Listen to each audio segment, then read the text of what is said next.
DSC psychology ఒక విద్యార్థి వాస్తవిక వయసు 8 సంవత్సరాలు, మానసిక వయసు 10 సంవత్సరాలు అయిన ఆ విద్యార్థి ప్రజ్ఞాలబ్ధి 125. ఒక వ్యక్తి స్వంత గృహం కావాలనుకోవడం, ఇతరులతో కలిసి ఉండాలని కోరుకోవడం ఈ అవసరం క్రిందికి వస్తుంది. భద్రత అవసరం. కే బెన్నెట్ అభివృద్ధిపరిచిన డిఫరెన్షియల్ యాప్టిట్యూడ్ టెస్ట్ బ్యాటరీలోని సహజ సామర్థ్యాల సంఖ్య 8. దీక్షను విస్తరించండి. Digital infrastructure for knowledge sharing.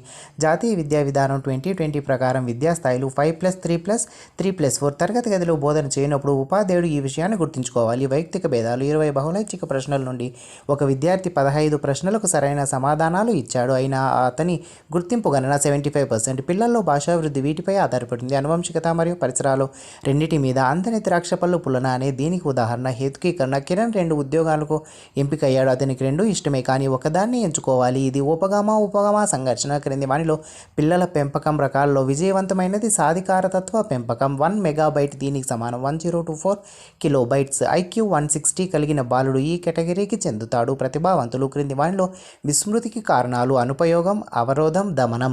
క్రింది వానిలో సాంఘిక ప్రజ్ఞ ఎక్కువ వీరిలో ఉంటుంది. రాజకీయ నాయకులు.